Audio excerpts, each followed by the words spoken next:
As Adalis and I are here to announce our next big move, biggest move we've ever made for Revival Today. Behind me is a building that will look nothing like it looks right now when we finish. We're on just under 5 acres of property that we've just finished purchasing, which is going to give us the ability to have a state-of-the-art studio. And in that studio, something I've wanted to have for a long time, which is a live studio audience. It's going to be a 500-seat building when we finish with it that'll give us the ability to touch the world with our broadcasts. This facility is going to give me the ability to do what I've really missed, which is having you in the audience to minister to personally. Obviously, you can't beat the reach of digital media. We touch the whole world every day, but we have the ability now with this to lay hands on people, pray for people that are sick, a place where you can bring people that are drug addicted, demonized, and really give them the ministry that you can't get on YouTube and Facebook. I can't wait. And then beyond that, we're going to announce the launch of Revival Today Church. We're going to hold Holy Ghost church services every Sunday morning. I'll be there most Sunday mornings. This isn't going to be like some little side project.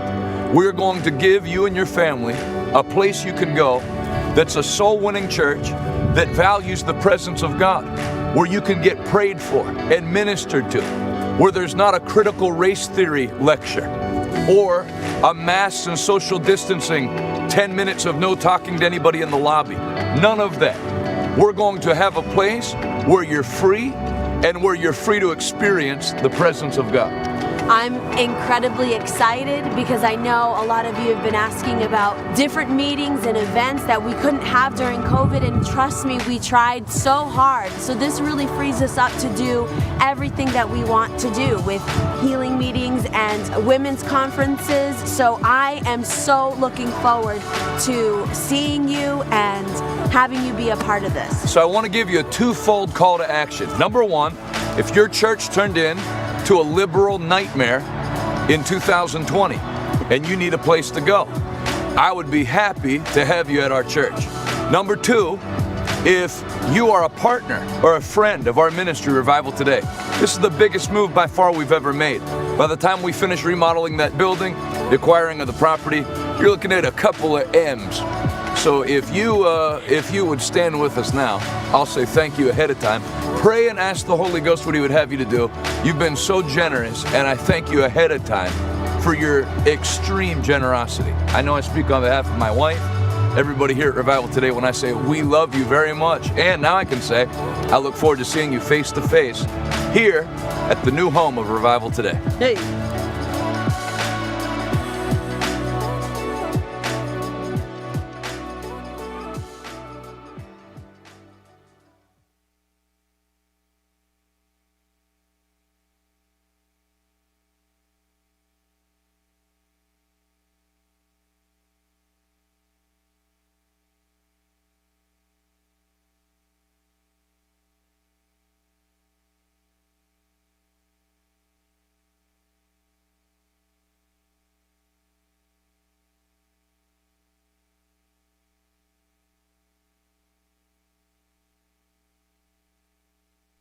Tell me, you suck!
Good morning, everybody. Welcome to Check the Market. That's right. Yeah is right. Julie from North Carolina. Tamara from Leander, Texas. Naveed, good morning. Good morning, Sandra. Christophoris, good morning. Geraldine, good morning. Welcome to Check the Market. Oh, we're back on YouTube? Oh, nice. Awesome. Well, welcome back, YouTube.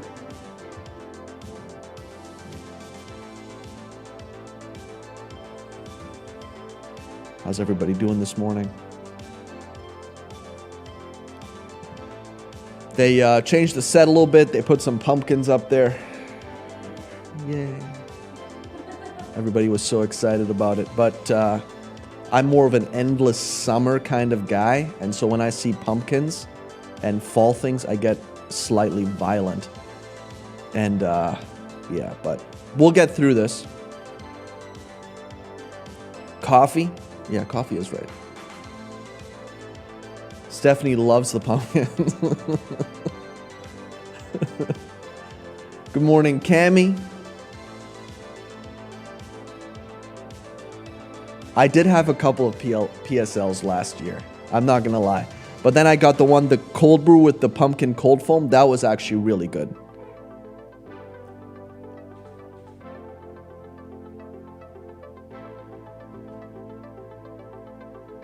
Also, Stephanie, you can just say these things because you're sitting right there in the back. But thanks for engaging in the comments. Make sure you share the broadcast. The old Gary Gensler, the Papa of Stocks, is in the hot seat of the Senate today. And inflation apparently is not too bad. The markets were up a little bit pre-market. Let's take a look here.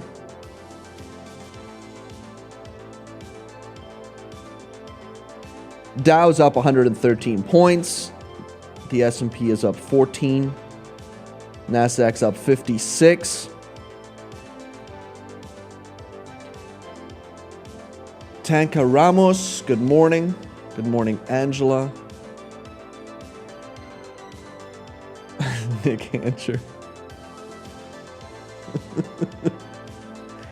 JD, good morning. Market's going to open here in 5 seconds. Ding, ding, ding. There we go.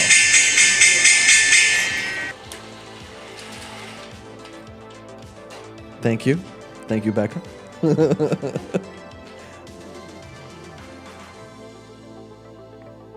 All right, let's see it here. Still everything in the green for now.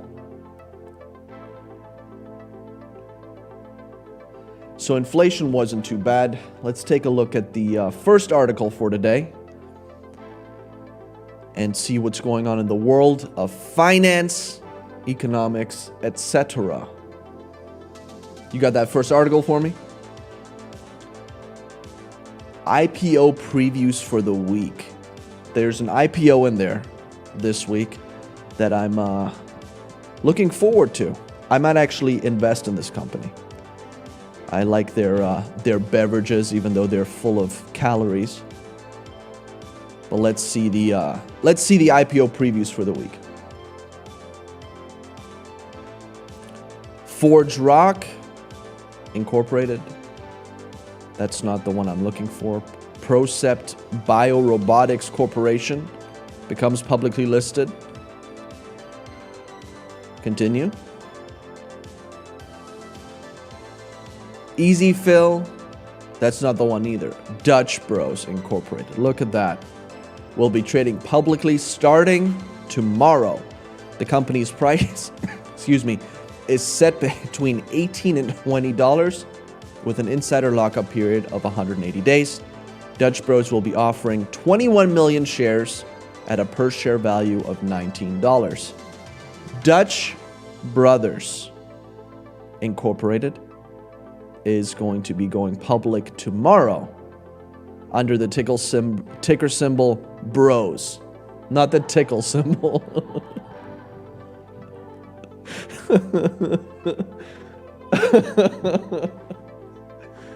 Oh, man. Just gotta go with it sometimes. Good morning, John. Welcome to Check the Market.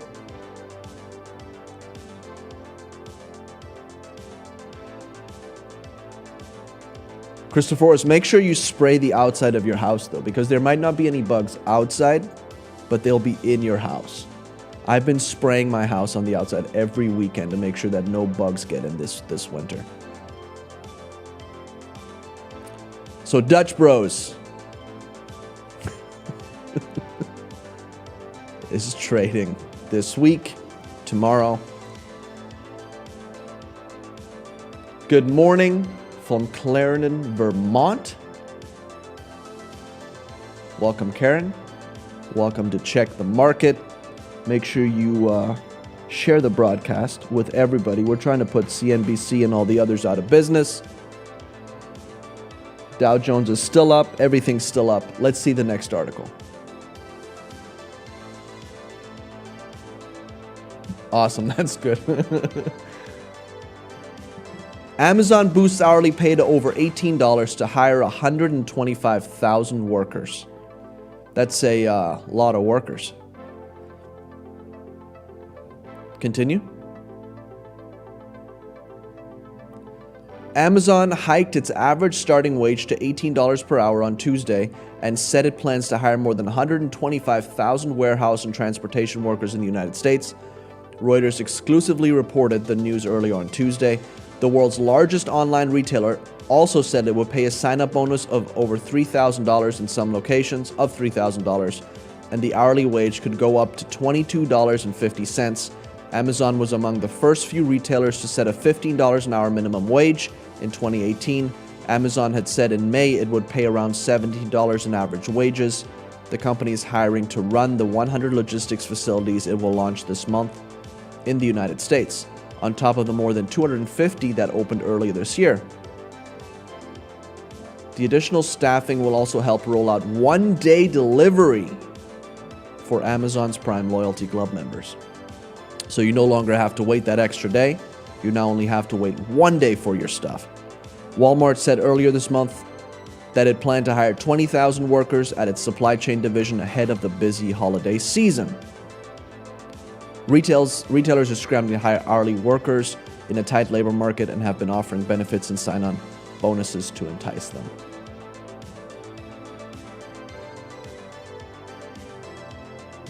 Continue.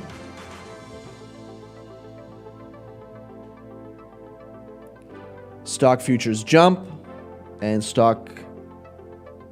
the actual stock indices are up right now after CPI inflation report comes in less than expected.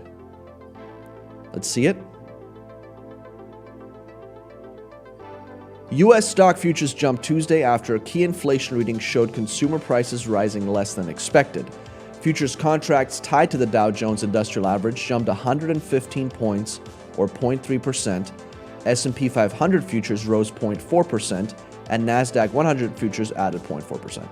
The August Consumer Price Index was still showing a significant jump in inflation, came in less than feared. August CPI jumped 0.3% month to month, or 5.3% from a year earlier, below the 0.4% increase and 5.4% annual gain expected, respectively, by economists. The less volatile core reading, excluding food and energy, I don't know why they would exclude food and energy. Those are the biggest things that go up with inflation. Showed just a slight gain, 0.1%, and below the 0.3% consensus increase expected by economists. The print comes after producer prices jumped 8.3% year over year during August, marking the largest annual increase since records were first kept in November 2010. So if producer prices are jumping, it won't be long before that hits the consumers as well, because they're going to be passing that on to the consumer. Continue. Apple shares were slightly higher in pre-market trading ahead of an event Tuesday where it's expected to announce a new version of the iPhone AirPods and Apple Watch. What could they possibly improve on the AirPods? Did you hear anything about it, Nick? About the AirPods?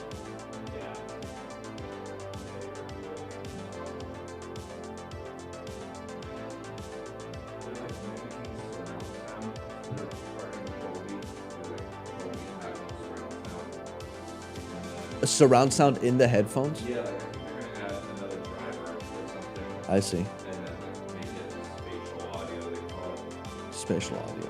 Man. I think they're also letting you do noise canceling.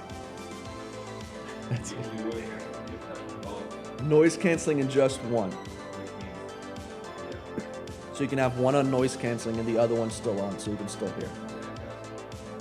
Interesting. Wow, yeah, for real. Let's see where Apple's trading actually. Take a quick look here.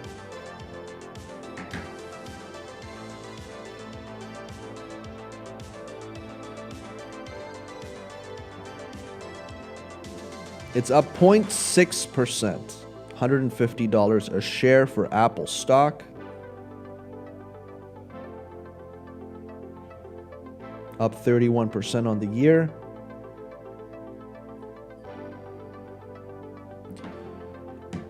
Pretty good for Apple. We'll see what happens today. I think it's going to be a little bit of a letdown, but who knows? They might wow us.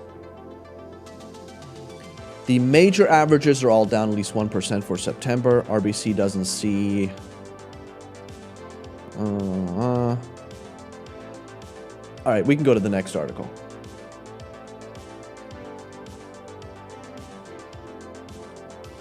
Despite pandemic pause, why would you just want to have noise canceling in one of your ears? Man, they're really like stretching here to see what they can still innovate. They should just come out with an Apple car, just get into other industries. Yeah, I've seen like multiple drawings for an Apple car, but they still haven't come out with anything.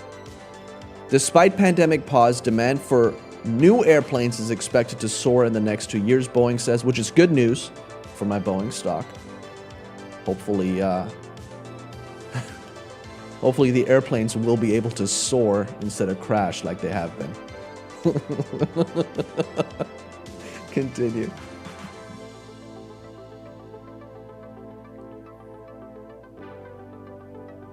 Continue. Despite the pandemic pause, demand for new airplanes is expected to soar in the next 2 decades, Boeing says. Despite the COVID pandemic wiping out 2 years of growth for the commercial airplane market, Boeing expects demand for the industry to soar over the next 20 years. The company's annual market outlook predicts the global fleet of commercial airplanes will climb from 25,900 in 2019 to 49,405 planes by 2040. Uh-oh. Don't tell AOC about this. With almost 90% of those planes being new models that will enter service over the period. In addition, Boeing is projecting the global aerospace industry, including defense and services, will reach $9 trillion over the next decade. That's up $500 billion from the same forecast last year.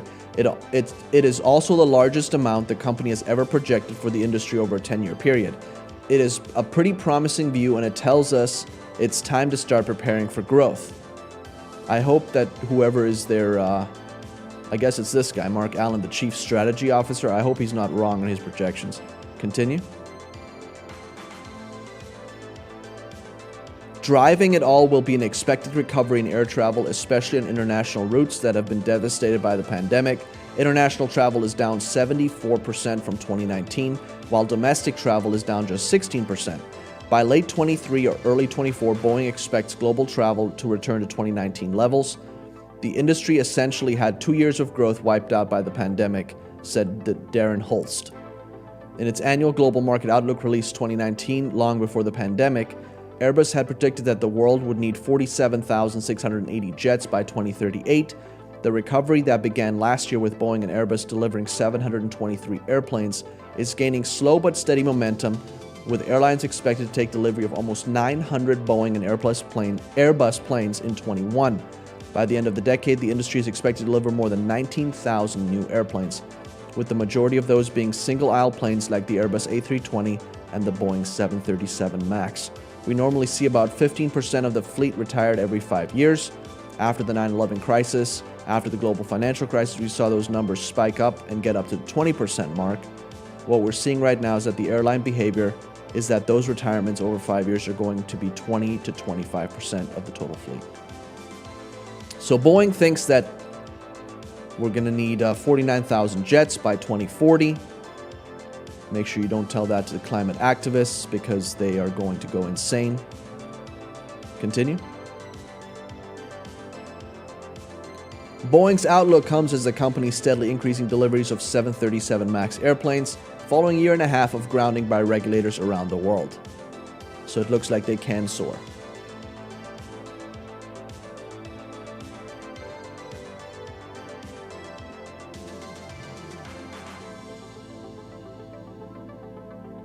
And continue. House Democrats propose new tax hikes to pay for their $3.5 trillion bill. Here are the details. And I think this is actually a video. So they're going to go over... did you get the video, Steph? Okay. So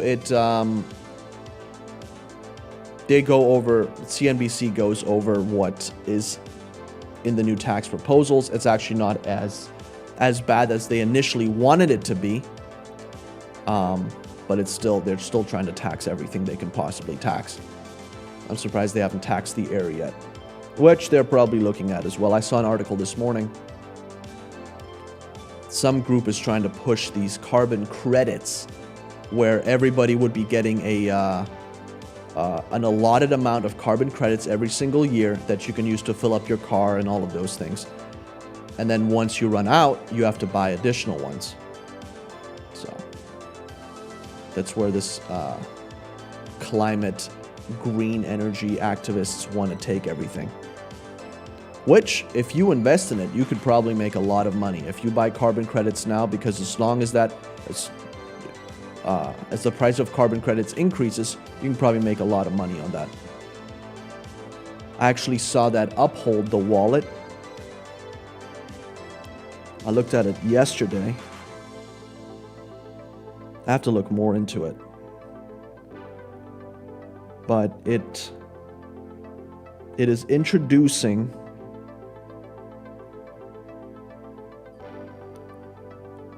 Universal Carbon, UPCO2. Universal Carbon, the world's first tradable carbon token on a public blockchain. When you buy UPCO2, you make the world a cleaner place by supporting the sustainable preservation of the world's rainforest.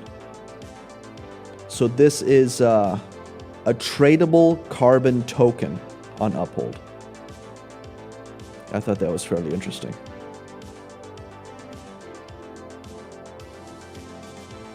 Currently trading at 947.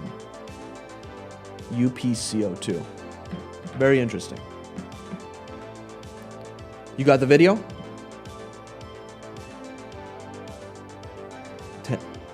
Okay, awesome.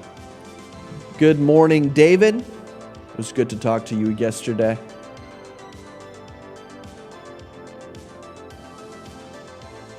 I haven't bought into carbon credits because the ones that I was looking at is like for the total carbon market, not a tokenized one, which is probably where everything's going to be heading anywhere with the tokenized. But the European exchanges, it's very tough to be allowed to trade on there.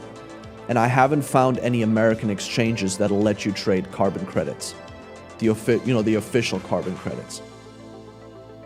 But last time I checked, they were trading right around $20 per carbon credit. And people were saying, I was listening to a podcast and he was saying, I mean, it could go up to thousands of dollars per carbon credit because there's only going to be a certain amount of them available,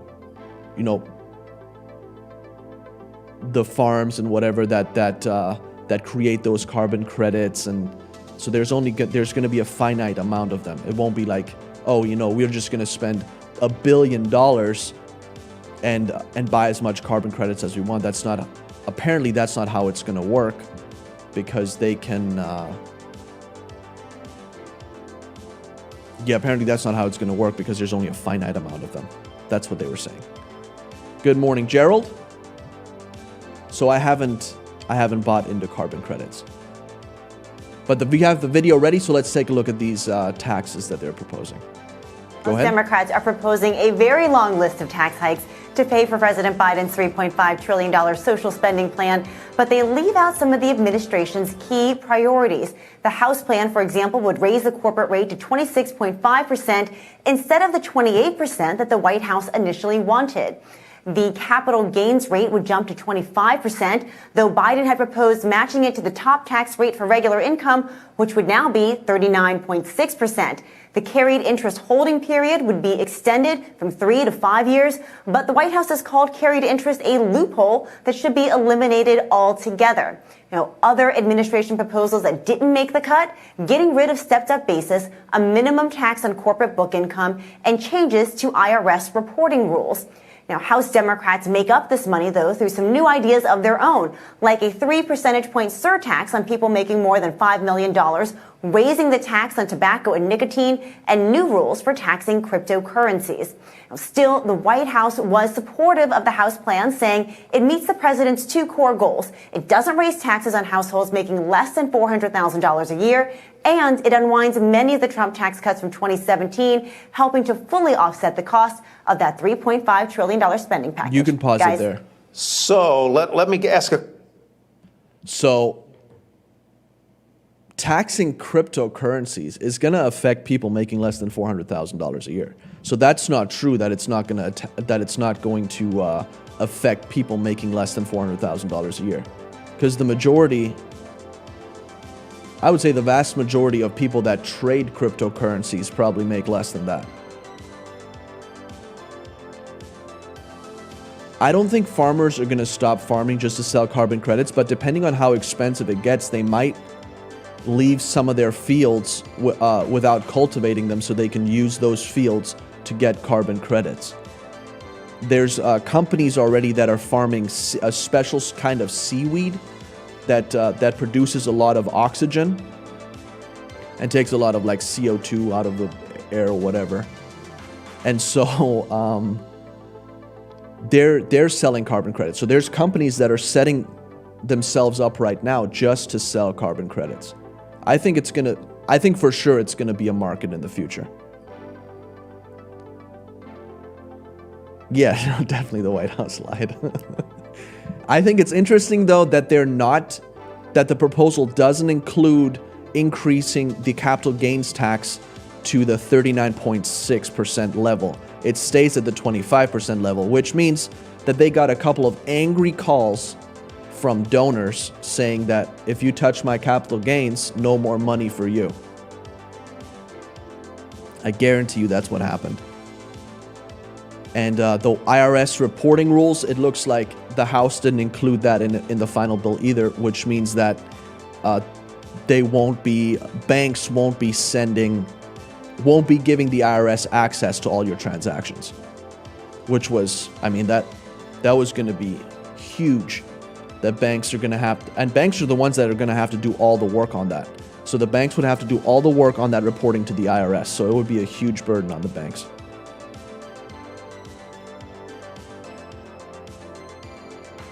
Can you go back to that XRP comment? I saw one earlier. I have an investment in XRP. Recently listened to a video about Ripple. They talked about XRP being a supporter of microchips in hands. Have you heard anything on this? I did hear something about that. I don't know how credible it is, because I just saw that one video on it. But I think I think that if they are, they're probably not the only company that's supportive of this. And I honestly don't think they're looking at it from like a mark of the beast kind of perspective. It's more probably from a ease of use kind of perspective. Because right now people have to carry a wallet around with them and all of that. And so they're thinking, because XRP is all about, speed. So they're thinking if somebody just scans like something that's on their body or whatever, it'll be much easier to transfer the money in and out. So that's probably that's the perspective, that if that is something that they're for, that's the perspective that they're looking at it. But who knows? I'm gonna definitely keep my eye on it, because I did see a video about that. Somebody did send me a video on how XRP is a supporter of microchips in hands. I saw Doug was on. Did he hear about this? Can you scroll back down to the comments? Doug, did you hear anything about the microchip thing for XRP?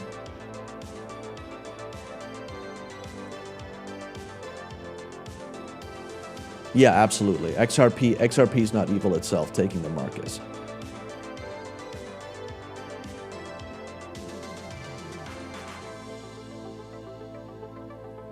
All right, let's go to the next article. And they're probably not the only ones. Bitcoin, all cryptocurrencies, even the CBDCs, the central bank digital currencies that they're coming out. It's probably, all of that has been in the works. All right, let's see the next article. Lawmakers to grill SEC Chair Gensler, our favorite anti-crypto stock market dad, on crypto during Senate hearing. Let's see it.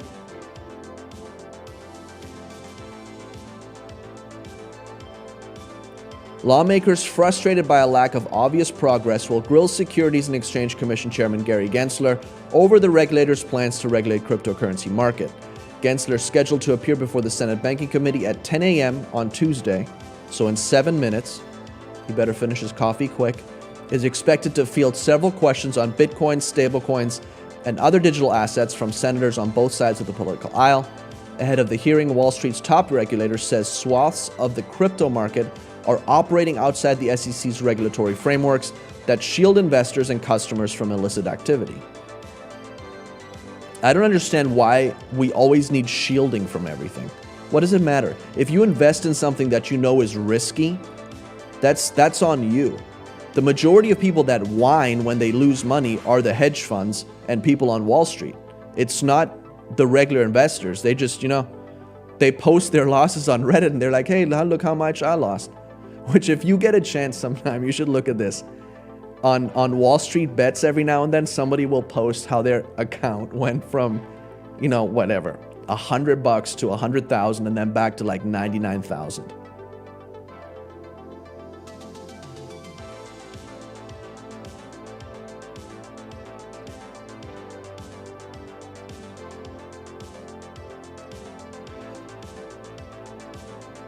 Let's see here. Ahead of the hearing, Wall Street's top regulator says swaths of the crypto market are operating outside the SEC's regulatory framework that shield investors from customers from illicit activity. We just don't have enough investor protection in crypto finance issuance, trading, or lending, Gensler said in prepared remarks. Frankly, at this time, it's more like the Wild West or the old world of buyer beware that existed before the securities laws were enacted. The asset class is rife with fraud, scams, and abuse in certain applications.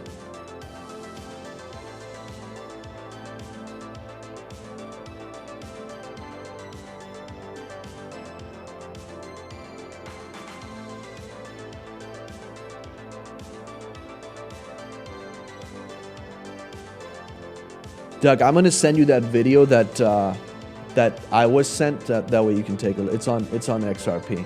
But you're absolutely right. But that's not what it is right now. And I don't think I don't think their intention is that. Though this is the mark of the beast, we're creating the mark of the beast. I think their intention is we got to make it as quick as possible to transfer money, and it's quicker if you just, wave your hand or something like that, versus having to put your credit card in and everything. That's how they're looking at it. I'm not saying that I'm for it. I'm just saying that's probably how XRP and other companies are looking at it. I know in Sweden they already have, for ease of access to buildings and company cafeterias, you don't have to show ID or anything. You just like scan the chip. So they already have that in Sweden. It's already rolled out for a couple of companies. So we don't have enough investor protection in crypto finance issuance. So it'll be interesting to see what Gary Gensler says today at the Senate Banking, in front of the Senate Banking Committee. I'm sure that we'll have to watch the crypto markets and see what they do. Let's see where everything's at right now, actually. While we're at it, Bitcoin's up, way up.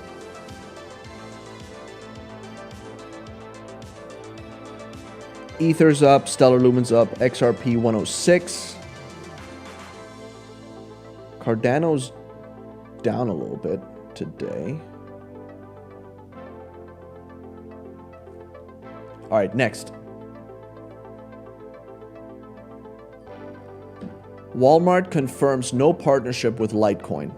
What happened and why they had to shut down the rumor? So Litecoin was cruising because of the apparent partnership that they had made with Walmart. Let's see the article real quick. A press release put out by one of the leading global news wires was believed to be true and was reported by major media outlets, sending a cryptocurrency soaring. What happened? The price of Litecoin quickly gained over 26%, hitting a high of 233 this morning because a press release stated Walmart had entered a partnership with the cryptocurrency. The press release also said that Walmart would begin accepting Litecoin as a form of payment on October 1st. Quotes from Walmart executives and Litecoin's founders were included in the press release, which turned out to be a fake news item. So this is probably something that old Gary's going to be bringing up at the Senate committee hearing today. An article published early today by Benzinga mentioned that the website for Walmart in the press release was being questioned by users on Twitter. Continue. The website was registered a month ago and was listed as Walmart-corp.com. Yeah, I definitely wouldn't listen to anything that's not from Walmart.com. In the press release, an email for a Walmart executive was also declared fake by Twitter users questioning the Litecoin-related press release. Walmart had not highlighted the partnership on its official website Monday. So Litecoin responded. Litecoin verified Twitter account shared the PR but quickly deleted it. Several media accounts reported on the partnership. Walmart confirmed to CNBC that the news event was not true.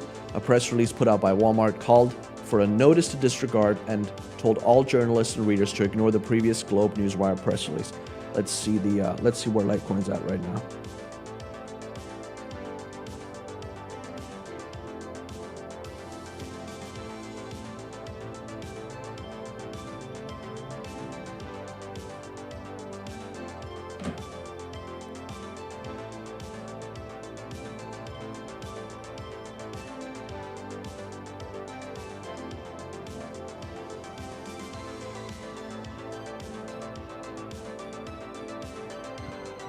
Take a look at the prices here. Litecoin 179 down 20%. So yeah, Litecoin's not doing good.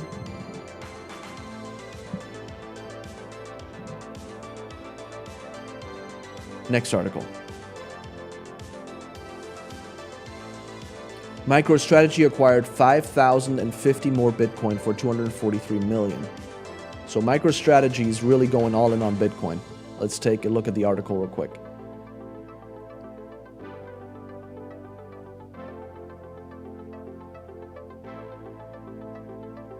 Congratulations, Gerald, on FCEL. Let's see the article. Business intelligence firm and number one corporate Bitcoin holder MicroStrategy acquired even more Bitcoin.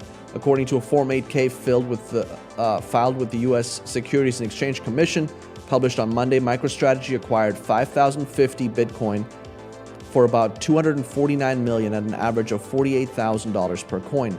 The document also reveals that the company added 8,957 Bitcoin to its corporate Bitcoin treasury in the third quarter of 21.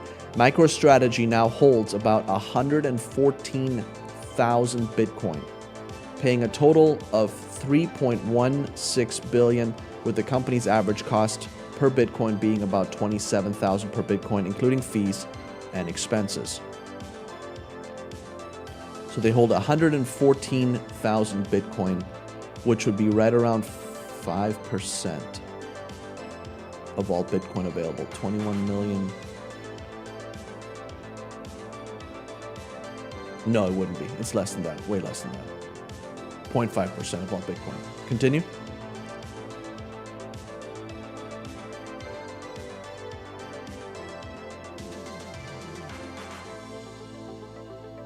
The CEO of MicroStrategy was the biggest loser during the dot-com bubble.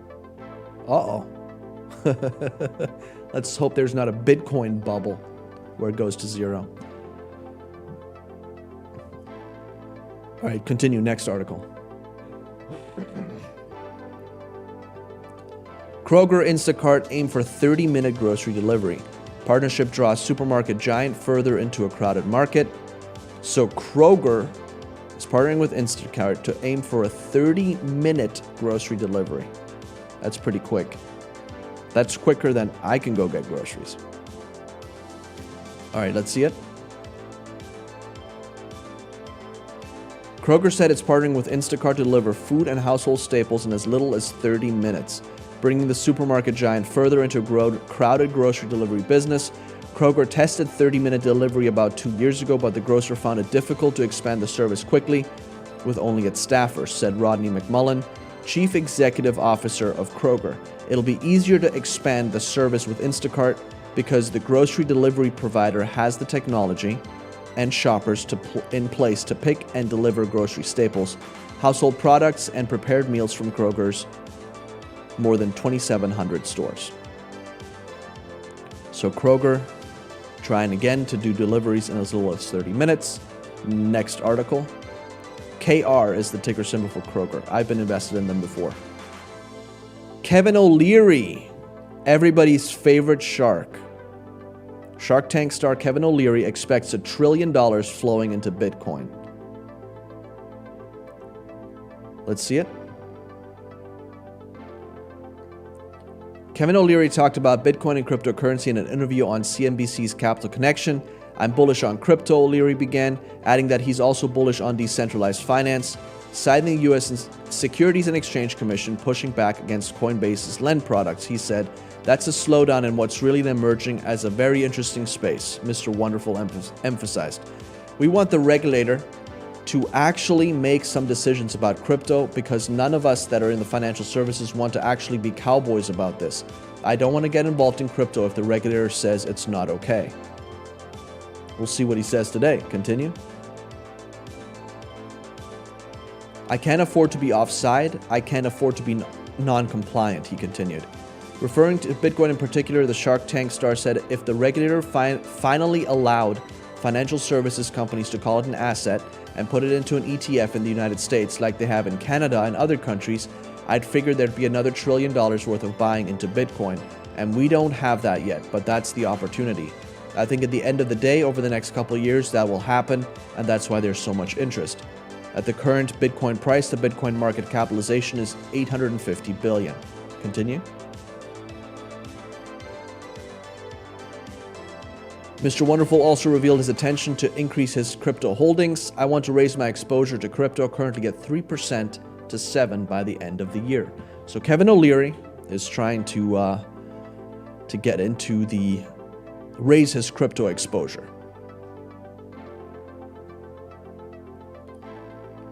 All right, let's go over the last article real quick. Billionaire hedge fund manager Stephen Cohen to invest in new crypto trading firm. So Stephen Cohen is also getting into it. The New York Mets owner is set to make an investment in Radical, a new quantitative trading firm for digital assets. There's a bunch of billionaires that have been getting into the crypto space, which makes me believe that it's not going to go anywhere. Because the politicians don't want the money, the gravy train to stop for them. Let's go over these stocks to research for today. I have two of them for you today. Medium risk. I was looking at some European stocks. I said last week that I would take a look at some European stocks. And so I found one here which I think is pretty good value and might have some room to grow. And that's MT. ArcelorMittal. This company, via its subsidiaries, owns and operates steel, iron ore manufacturing, and coal mining facilities in Europe, North and South America, Asia, and Africa. They just actually started a new mining operation in Liberia. This is a just 0.8x price to book value and 5.28x price to earnings ratio. It did see a fairly big loss of revenue last year due to the shutdowns and its exposure to countries that actually did, harder shutdowns than the US did. But earnings this year have so far shattered consensus from analysts. The company has fairly good fundamentals and total debt has decreased over the past 2 years. It has less debt than most of its peers in the industry. The company does pay a tiny dividend around 1%, around 0.91%.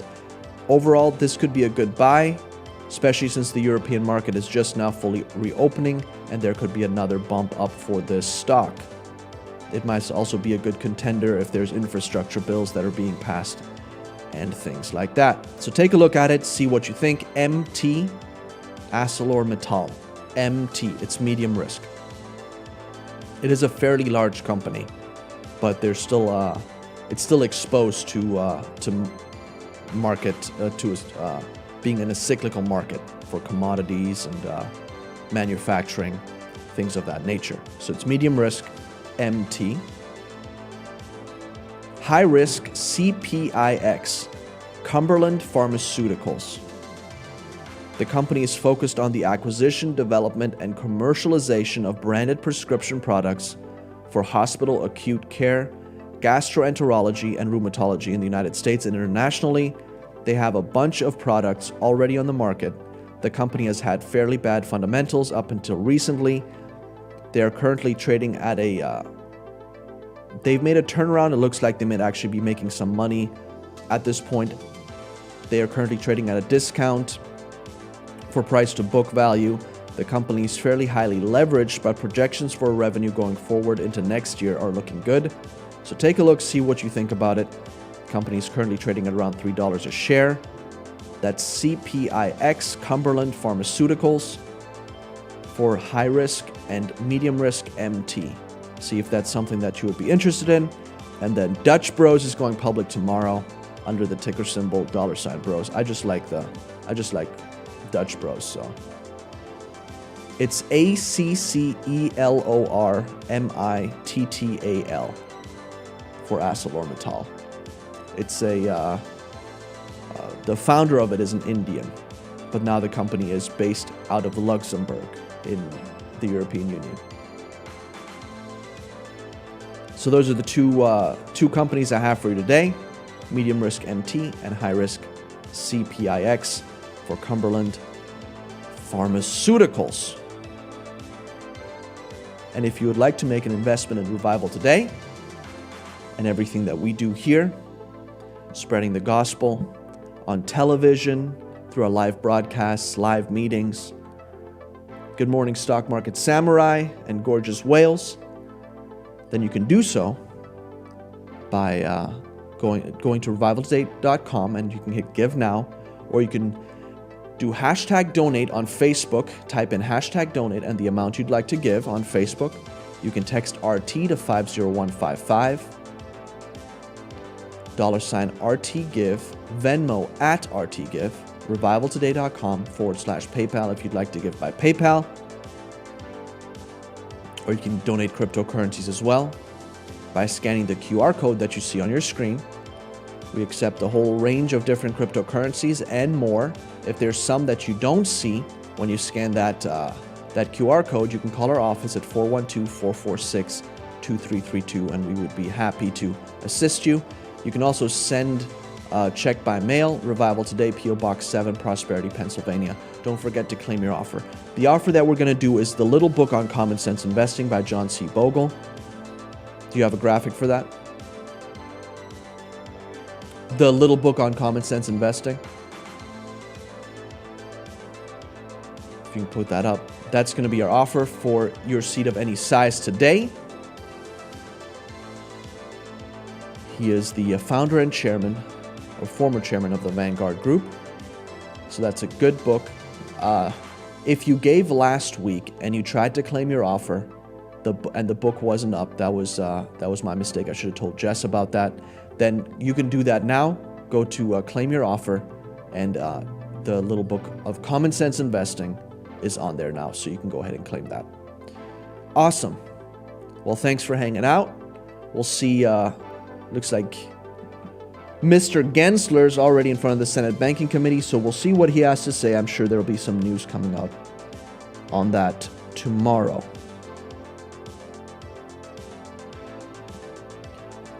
Awesome.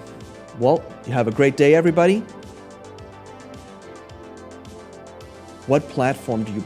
IPOs on... some of them on Robinhood are available, but I don't have any access to IPOs right now, except for through Robinhood. They don't offer them on the other platforms that I trade on, so I just have to wait until they actually go live on the market to trade those IPOs. All right, well, everybody have a great day, and I will see you tomorrow. Go out there and make some money today. See ya.